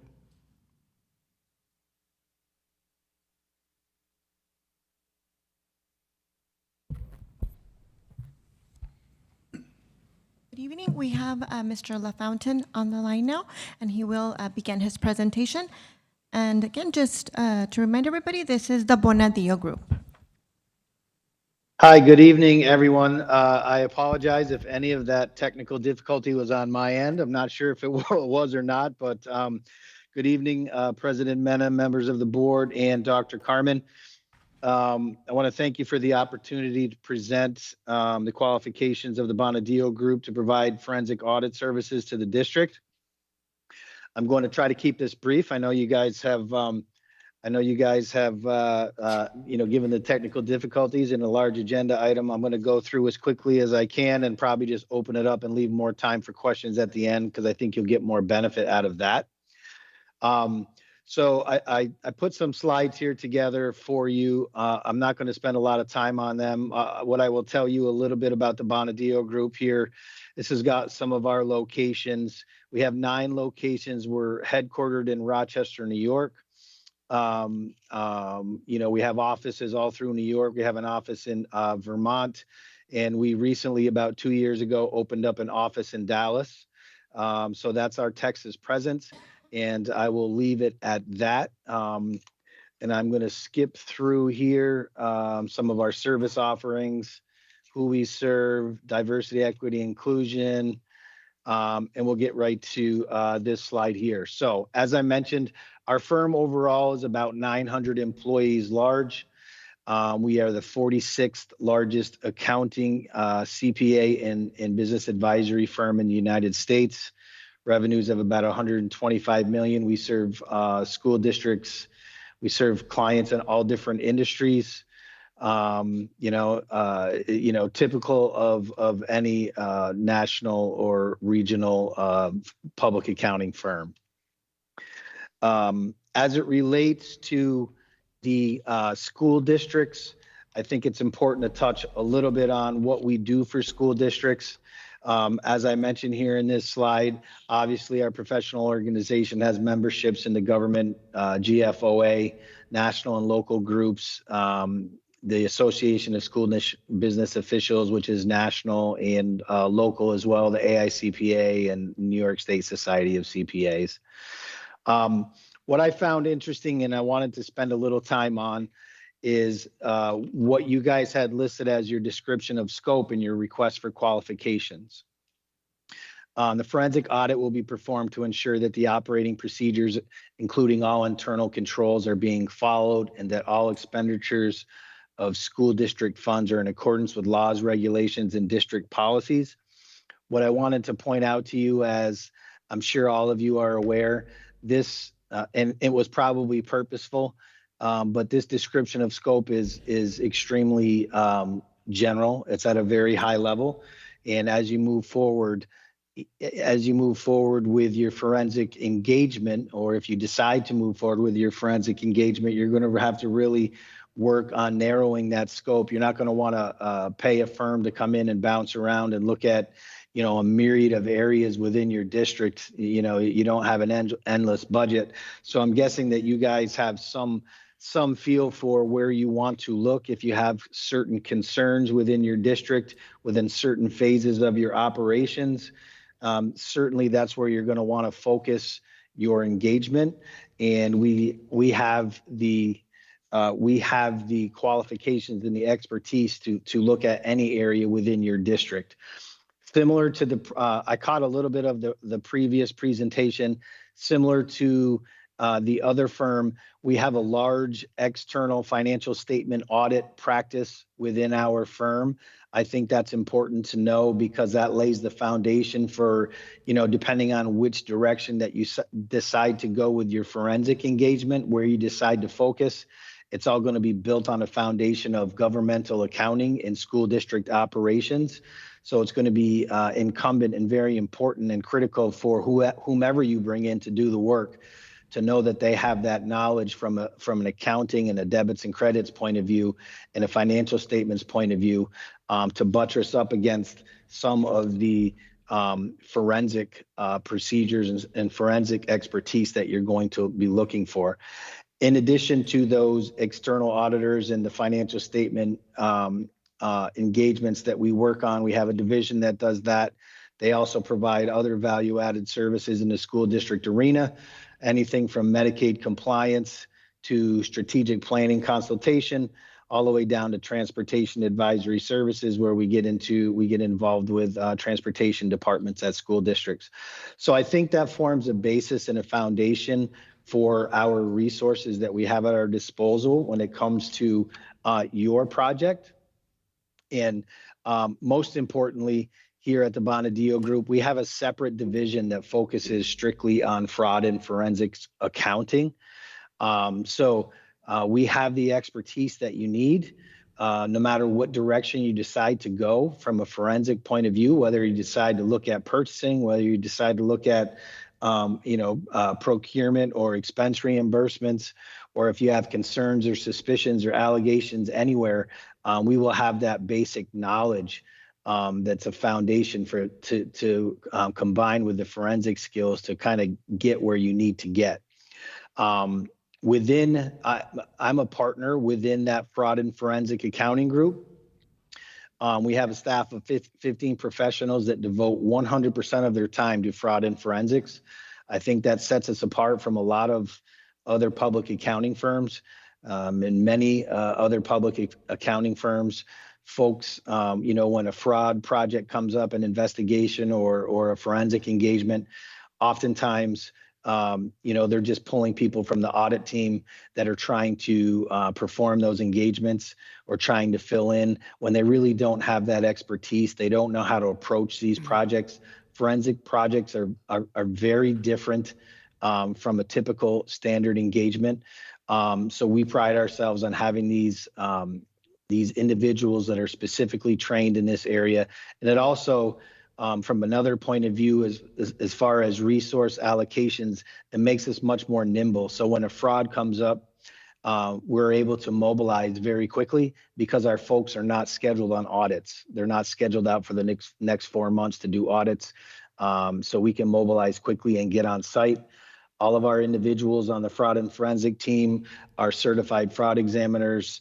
They have certifications in computer forensics and certified internal auditors and systems auditors and things of that nature.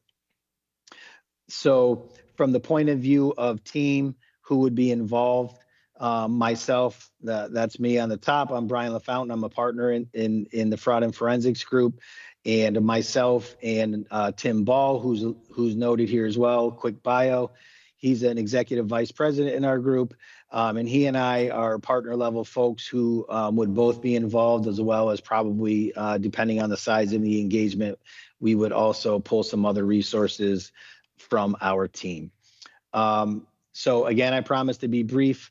That's it. I'm going to turn it over to questions and answers. And I'm happy to answer any questions that you have.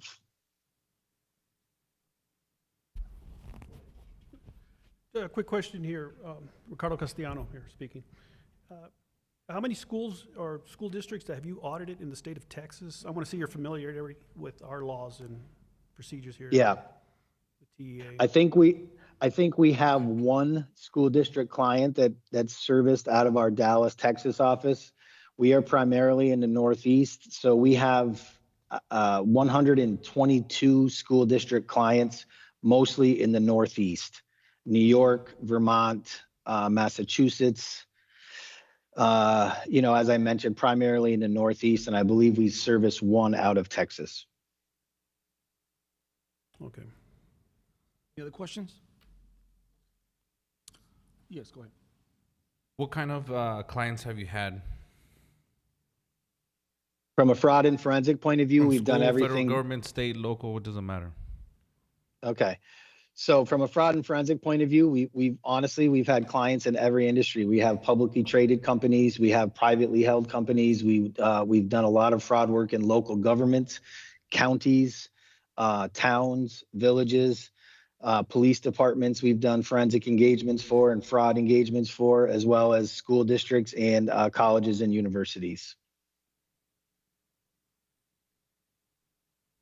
Any other questions? Thank you so much, sir. Appreciate the All information. right, thank you. Certainly. Vicki? That concludes the presentation portion of the external auditors. I just want to remind you that whether or not you choose somebody or who you choose is entirely up to y'all.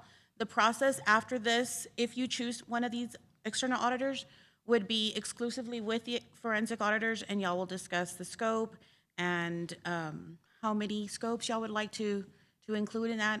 And then, of course, that would be that will directly affect the total amount in the very end of the project itself. Any questions? None? We have discussion? Thank you, Vicky. Discussion. Somebody want to go first, or? Looking at both companies, they're very well at what they do. The last one, very in-depth in fraud, forensics. But Weaver is more familiar with the Texas system and has gone through more Texas schools and understands our laws and procedures through TEA. I would recommend them. One of the things that stood out, and Mr. Kaiser brought a good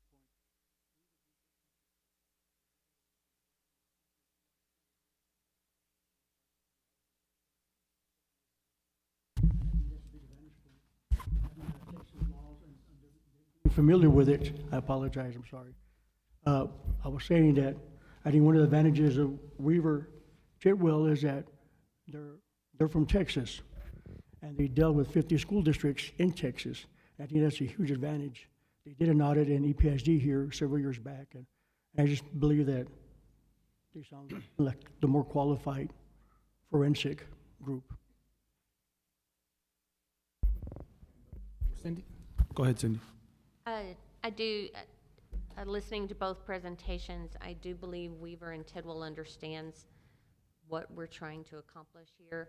And I like that they will work with the leadership and the school district in setting out the parameters of the scope. And then that way we will have a better understanding of our timeline and our cost.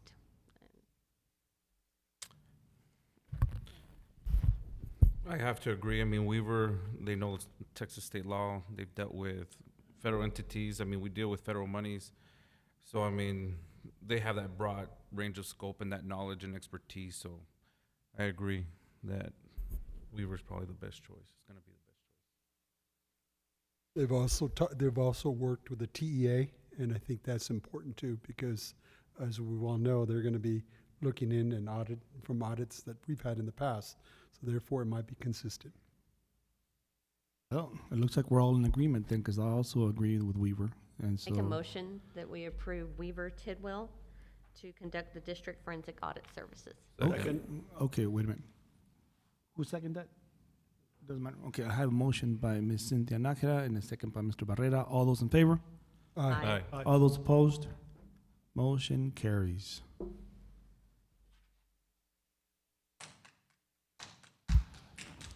Okay, moving on to item D, discussion of compensation plan. Ms. Stiles, is she here? Ms. Stiles, yes, come on, Selena.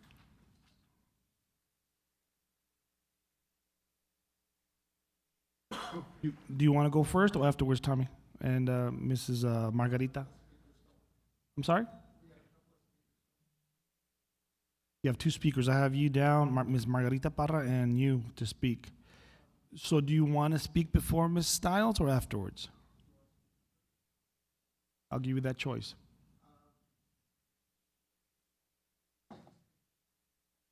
Go ahead, Selena. Hi, good evening, President Mena, Dr. Carmen, members of the board. Truly here, I know it was brought up for discussion, so if there's any questions or any information that you all would like on the compensation plan and reclassification, I can do my best to answer those questions. Yes, go ahead. Thank you for putting this on the agenda. I requested to put this on the agenda because I had some concerns, not concerns or issues, but I wanted to go back. I know we had people who have been speaking in open forum for the past 3 months, and I wanted to make sure that we could go back. I know TASB did this, and we were looking at the 15-year employees. And if it was possible that we could go back and look at 15-year plus employees, how many employees we're looking at, and the dollar amount that we're looking at for a district. And if you could present that to us or include in our Friday package, that would be great as well. And also, I was looking at the pay grade from 107 to 108. Some positions were left out. So if you could take a look at that also as well. Yes, sir, I can do that. Yes, this was TASB's recommendation. Thank you. Any other questions?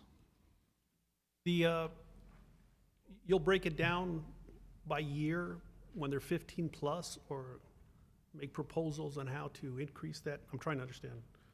Well, I don't want to increase. What I want to do is that TASB did a report reclassification or compensation package from 1 to 15 years. And I want Ms. Stiles, if she can go back and see how many employees we have that are 15 years and over.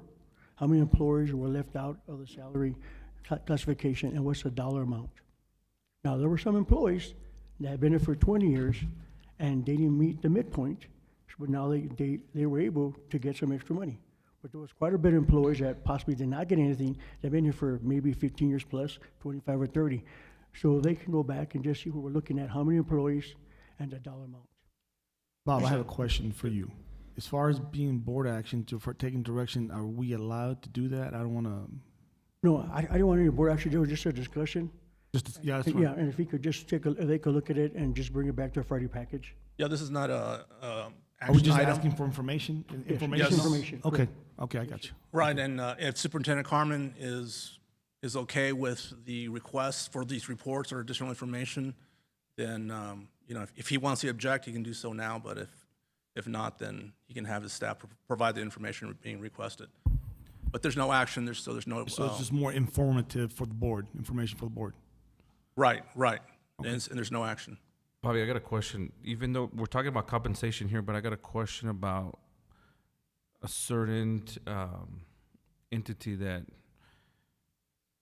I want to look at. So can I also request that on the Friday packet, since it does talk about compensation? It's not specifically to 15 years, but it is about compensation. If So it we're- relates to the compensation plan, then it's relevant, but other than that, I'm not sure what you're asking. Okay, I Or just what wanted to is- make sure. Okay, but it has to relate to the compensation plan, that's the topic right now. Yes, it does. Okay, just making sure. So can you add to that the sped clerks? What specifically about them?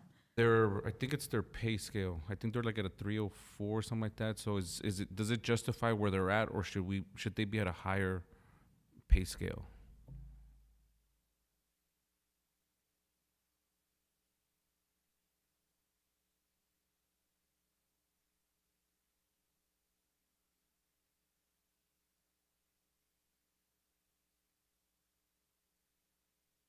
I will look into that information and get that information to you all. All right. Any other questions? Well, thank you so much, Selena. Good. Thank you. Okay, at this time, we have two speakers that signed up to speak on this particular item. The first speaker is Margarita Parra.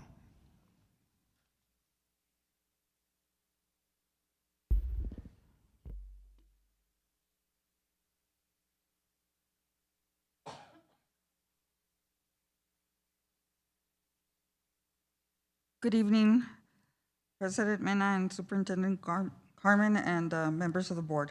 My name is Margarita Parra. I am a driver I have been a driver for about 8 years. I am a proud member of the West Texas Alliance.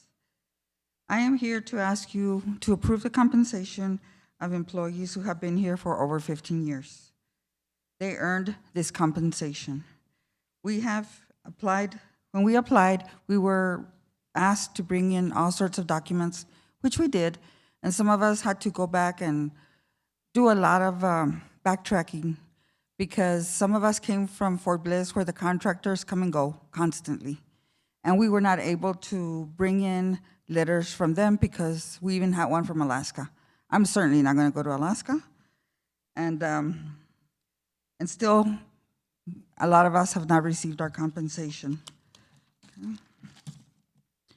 Many are considering applying at other districts. I, for one, don't wish that to happen. As you all have said, we are the driving force in education. We are the first they see, the last they see, in the end of the day. Why would we want to expose these children to unfamiliar faces? You have said that we should think about the students, and we have. But we also have to think of our families. The cost of living is skyrocketing day after day, and who is going to be able to take care of our families? Thank you. Okay. Thank you, Ms. Parra. Our next speaker is Mr. Tommy Hill. How you guys doing today? Okay, I don't understand why some people said that some people got it. Nobody got it. If 15 years is where we are, and that's what people got, and then it stopped. Nobody got over that. If they were already over it, they were there. So I got people in the audience 33 years. Should a person of 33 years get 15 years? I don't think so. I mean, when if she took 33 years to another district, she'd make an extra $4 or $5 more per hour. I don't think that's what we want to tell people. That's not the right thing to do. When we first did this, did we tell everybody that it was going to stop at 15 years? Is that what it was said to be? Or why did we show the high point if we were stopping at 15 years? That's just a slap in the face. Why are we slapping our hourly employees in the face? Now, I'm under 15 years here. So I'm right, but so should I go back and tell everybody who's over 15 years that they're just going to stay at that mark? Just in our union and our hourly workers, we got over 30 people. And I know the other unions, and this is going to be a few hundred people. Do I think this is going to break the bank? No, I don't think it is. But we need to know. We can't just tell them that they're only good till 15 years. That's not right. We need to do something about this. We can't just keep it the way it is. It's just not right. I mean, our midpoint for our bus drivers is 2028. In Isleta, 0 years of service being a bus driver is $20, and our midpoint's 2028. So we're telling every bus driver they can only make the beginning wage of a bus driver in Isleta? Tell me that that's right. That's not right. Something needs to be done. You guys need to look at it, and there needs to be some corrective measures. And I hope something does get done, because what happened is just not right. And thank you very much. Okay, bye. Thank you, Tommy. Okay, at this time, we'll go into executive session. Wait, you got? Oh, wait a minute. Sorry. Sorry. Item E, discussion of healthcare copay rates. Mr. Corona.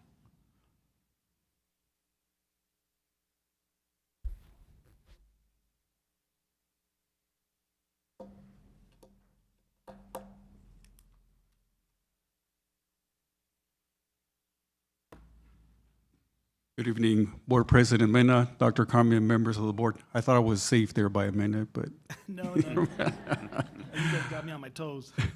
I believe there's a question related to the healthcare fund. I'm sorry, the healthcare plan, and specifically to rates. Mr. Mena, thank you, Mr. Corona. I wanted to bring this up again on the board agenda here. I was concerned because I saw our copay rates, not on the premier plan, but on the base plan, went up from $35 to $75.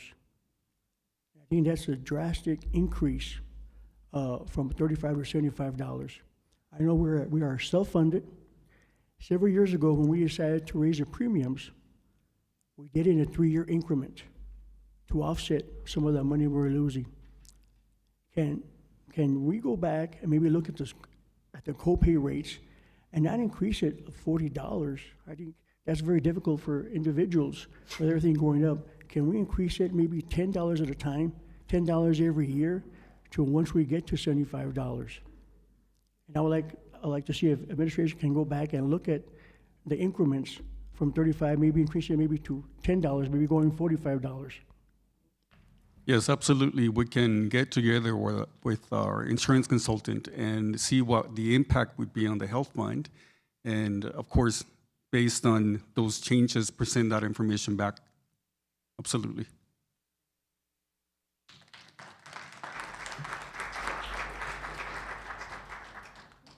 Go ahead. At the same time, you increased prescription costs was $5 copay, and it doesn't seem significant, but over the long haul, it does add up. If you can look into that too, bring that back to the board. So just for clarification, so far Why would it increase? You're trying to focus everybody, yes, going into the school board or the school district's healthcare system to get prescriptions there, but it should be the same across the board. We do have limited access to this one place to get our prescriptions, so I think it should just be fair until we build up our infrastructure, which I brought back up in the past about. So you can look into that and add that to his request. I'd appreciate that.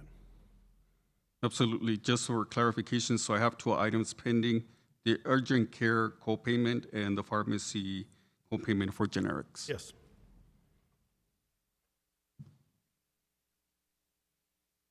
Thank you so much. Thank you. Okay, now we can go into executive session.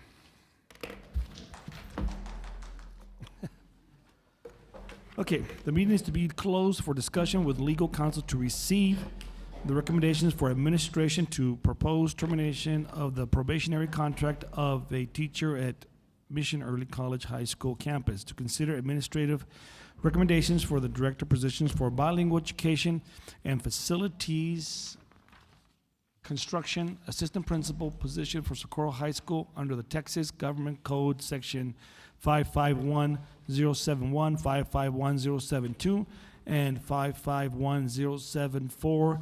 I have a time of 7:58.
And we are back from executive session. The time is 8:31, and today is the 17th of January of 2023.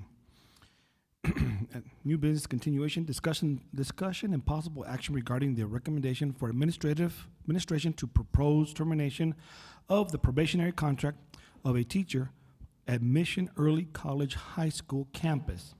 Our legal counsel, Bob. Yes, good evening, Board.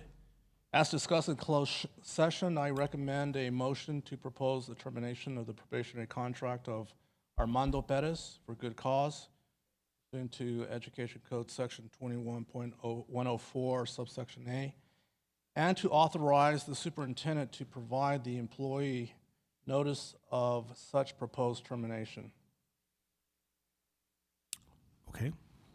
At this time, Motion to approve. Second.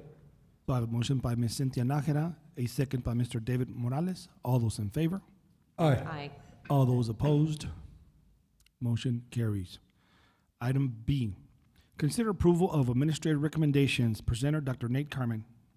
President Mena, members of the board, administration recommends Joanne Anguiano to assume the role and responsibilities as the new Director of Bilingual Education. Second. I have a motion by Mr. Paul Guerra, a second by Mr. David Morales. All those in favor? Aye. All those opposed? Motion carries. President Mena, members of the board, administration recommends Liliana Fierro to assume the role and responsibilities as the new Director of Facilities and Construction. Motion to approve. So I have a motion by Ms. Cynthia Nájera and a second by Mr. David Morales. All those in favor? Aye. All those opposed? Motion carries. President Mena, members of the board, administration recommends Reyes Mauricio Lara to assume the role and responsibilities as the new Assistant Principal of Socorro High School. So I have a motion by Mr. Pablo Barrera, a second by Mr. Ricardo Castellano. All those in favor? Aye. All those, I and abstain. one abstention from Mr. David Morales. All those in favor? Aye. All those opposed and one abstention. Motion passes. Okay, and that concludes our meeting. The time is 8:34.